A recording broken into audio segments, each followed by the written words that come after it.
উদয়পুর নামে একটি গ্রাম ছিল। ওই গ্রামে দুই ভাই বাস করত। একজনের নাম রমেশ এবং অন্যজনের নাম সুরেশ। ছোট ভাই রমেশ ছিল খুবই চালাক, চতুর এবং ধনী লোক। আর অন্যদিকে বড় ভাই সুরেশ ছিল খুবই সহজ সরল এবং গরিব ব্যক্তি। সুরেশ সারাদিন পরিশ্রম করে যা আনতো তাই দিয়ে তাদের সংসার চলতো। রমেশের ছেলে এবং সুরেশের মেয়ে একই স্কুলে পড়তো। একদিন বিদ্যালয় ছুটির পর রমেশের ছেলে আইসক্রিম খাচ্ছিল।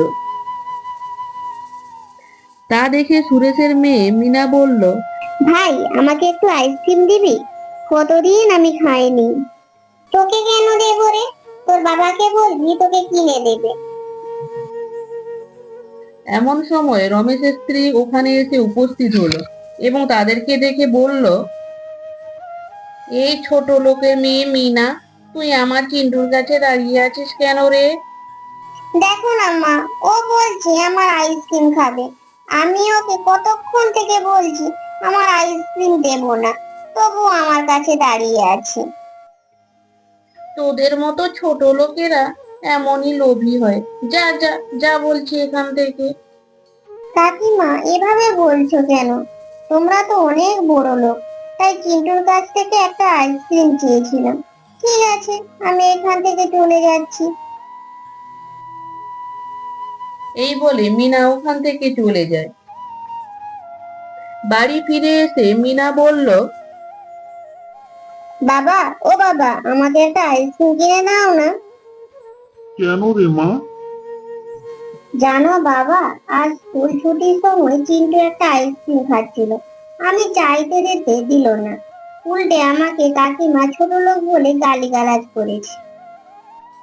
তুমি জানো না, অন্যের জিনিসে লোভ দিতে নেই। তারা কি মনে করবে বলো তো? আমি কি করব? আমার তো খুবই আইসক্রিম খেতে ইচ্ছে হচ্ছে।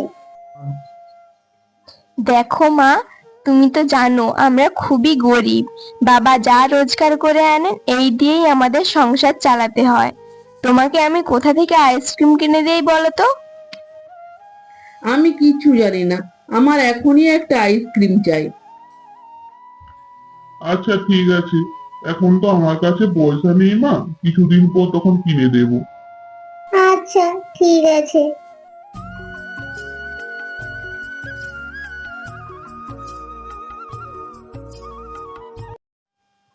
একদিন সকালে একজন ব্রাহ্মণবেশী ভিখারি ভিক্ষা চাইতে এলেন রমেশের বাড়িতে।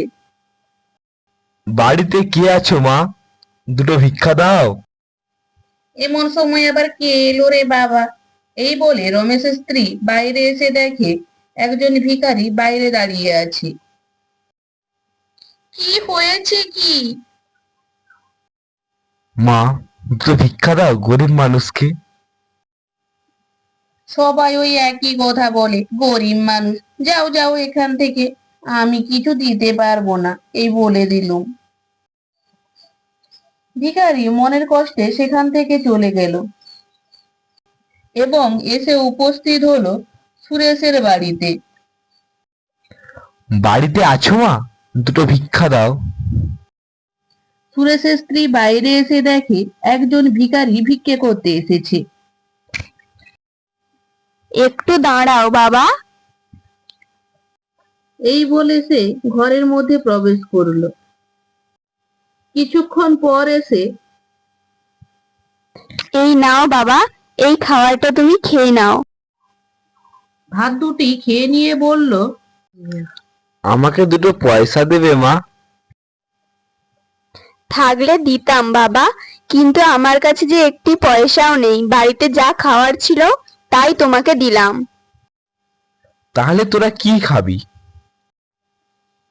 বাড়িতে দুটো মুড়ি আছে, তাই আমরা খেয়ে নেবো খন। তুমি কিছু ভেবো না। মেয়ে আমার আইসক্রিম খেতে চেয়েছিল, তাও দিতে পারিনি। এমনই পোড়া কপাল আমার। এই চারা গাছটা তুই রাখ মা, রোজ তুই এটাতে জল দিবি। এটা কি গাছ বাবা? এখন বলবো না, সময় হলে দেখতে পাবি। এই গাছের কথা কাউকে বলিস না, তাহলে তোদের বিপদ ঘটবে। সন্ন্যাসী চলে যাবার কয়েকদিন পর একদিন সকালে মা, বাবা, শীঘ্রই এসো, দেখো কি কাণ্ডটাই না ঘটেছে। সুরেশ ও তার স্ত্রী ছুটতে ছুটতে বাইরে এলো। কি হলো, এত চেঁচাচ্ছ কেন? মা, সেই ভিখারির দেওয়া গাছটার দিকে একবার তাকিয়ে দেখো, গাছটাতে কত আইসক্রিমটাই না ফলেছে।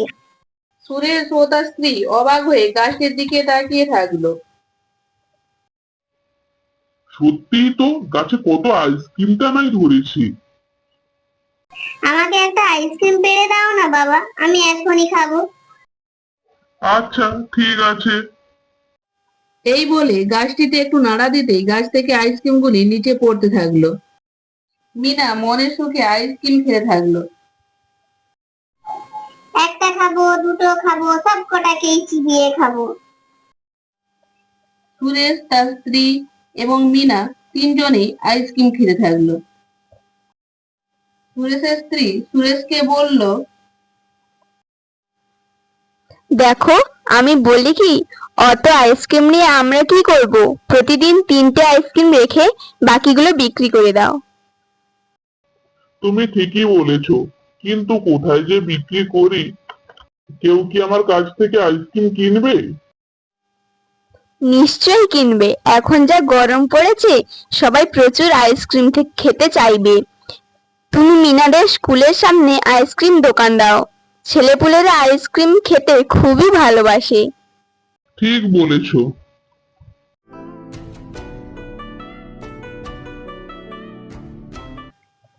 পরের দিন সকালে উঠে সুরেশ গাছটিতে নাড়া দিল। সঙ্গে সঙ্গে অনেক আইসক্রিম পড়ে গেল। সেগুলো নিয়ে এসে মিনাদের স্কুলের বাইরে এসে দাঁড়ালো। স্কুল ছুটির সময় সব ছেলেমেয়েরা তার কাছ থেকে আইসক্রিম কিনলো। এইভাবে আইসক্রিম বিক্রি করে যা টাকা হতো তা দিয়ে তাদের খুব সুখে শান্তিতে দিন কাটতে থাকলো। কিন্তু তাদের এই সুখ শান্তি সহ্য হলো না রমেশ এবং তার স্ত্রীর। একদিন রমেশের স্ত্রী তাদের ছেলে চিন্টুকে বলল, আচ্ছা বাবা, তোমার মিনা দিদির বাবা অত আইসক্রিম পায় কোথা থেকে বলো তো? ওদের তো সেরকম পয়সা কড়ি নেই। কি জানি মা। ঠিক তো, তুমি জানবেই বা কি করে? আচ্ছা, তুমি একটা কাজ করতে পারবে? কি কাজ মা? তুমি তোমার মিনা দিদিকে জিজ্ঞেস করো যে তোমার বাবা এত আইসক্রিম পায় কোথা থেকে। আচ্ছা ঠিক আছে। সেই দিন স্কুল থেকে ঘর আসার সময় আচ্ছা মিনা দিদি, তোরা তো খুব গরিব, তোরা এত আইসক্রিম পাস কোথা থেকে বলতো? আমাদের বাড়িতে না একটা আইসক্রিম গাছ আছে। ধুর, আইসক্রিম গাছ আবার হয় নাকি? মিথ্যে কথা বলিস না তো।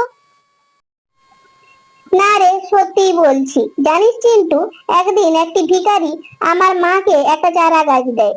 মা সেই চারা গাছটিকে বাড়ির উঠোনে পুঁতে রাখে, তাতে রোজ জল দিত। কয়েকদিন পর ওই চারা গাছে প্রচুর আইসক্রিম ধরেছে। ওই আইসক্রিম থেকে আমি প্রতিদিন একটি করে আইসক্রিম খাই, আর বাকিগুলো বাবা বিক্রি করতে নিয়ে আসে।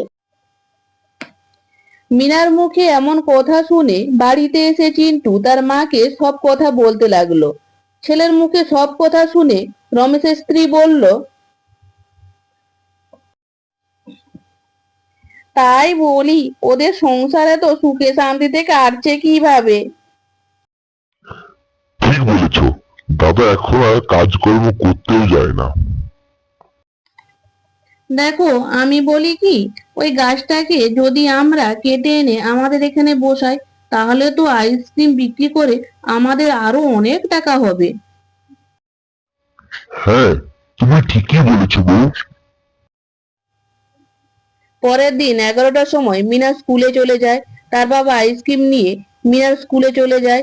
তারপর তার মা পুকুরে স্নান করতে চলে যায়।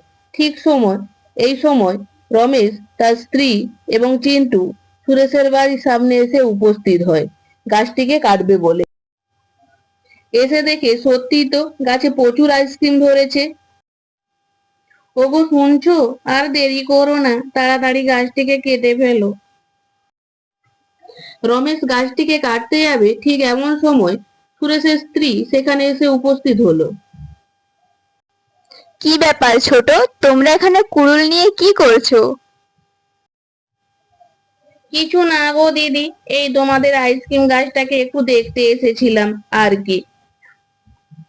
ঠিক এই সময় সুরেশ ও তার কন্যা মিনাও সেখানে এসে উপস্থিত হলো। কি রে মিলা, স্কুল থেকে চলে এলি যে? আজ শনিবার, তোমরা জানো না? কিন্তু তোমরা এখানে কি করছো? এই তোদের গাছটাকে একটু দেখতে এলাম রে। এমন সময় কোথা থেকে যেন কথা ভেসে এলো। সবাই তাকিয়ে দেখে আইসক্রিম গাছ কথা বলছে। আরে গাছ, তুমি কথা বলতে পারো? হ্যাঁ পারি। আর জানো, তোমার কাকা কাকিমা চিন্টু এরা আমাকে দেখতে আসেনি, আমাকে কেটে নিয়ে গিয়ে ওদের উঠানে লাগাবে বলে এখানে এসেছি। ছি ছি ছোট, তোদের এত লোভ! ভগবান তো তোদের অনেক দিয়েছেন, তার সত্ত্বেও এত লোভ করছো কেন তোমরা? আমাদের ভুল হয়ে গেছে বৌঠান, এ কাজ আমরা আর কখনো করবো না।